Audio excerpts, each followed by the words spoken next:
The real work is done by the producers who put all their passion and expertise into getting their ingredients just right. My name is Will Hartley. I'm the head brewer at Wiper & True. Wiper & True is based in St Werburgh's in Bristol. We produce a number of different beer styles. Bristol's got a really good tradition for brewing darker beers, both stouts and porters. Today we're making a plum pudding porter, and that all starts with the malt, mashing it. Bringing the bags of malt into the building and loading them up. It's quite hard work.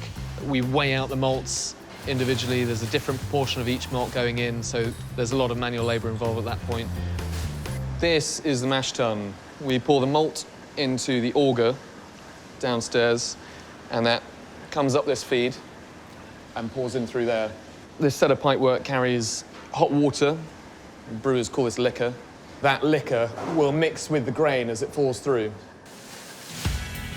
Porter is a workers' beer, just as cider would refresh the field workers of the West Country. Porter would nourish and keep going the port workers in London back in the day. Our plum pudding porter is inspired by wintry dessert, a real exploration of what dark, full, rich fruits can bring, and so we designed the recipe to bring out the best in those flavours. We're pouring out our hot wort from the kettle. It's our lovely sugary liquid. We're just putting enough in there to cover the fruit so we can then mush it all up, get as much flavour out as possible, and then we're going to add it back in. Porters tend to have a lot of complexity. Toasty, having coffee, chocolate notes.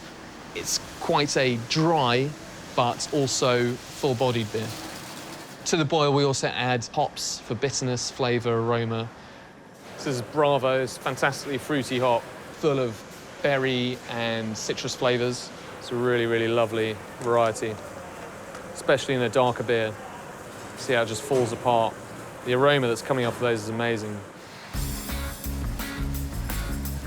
Brewing has a number of different processes involved, and each one of those processes has a whole number of different variations, starting from recipe design to the final product. There are pretty much infinite variations and combinations. That's why we always like experimenting with beer. We feel as though there's always something to experiment with and always something to tweak or change. Okay, so now we've finished the boil, we've got all the flavours in there that we want. Now we just need to chill it and transfer it into the fermentation vessel. Once it's in there, we can add our yeast. Beer will stay in there for about 3 weeks. From this point onwards, it's up to the yeast to do its thing.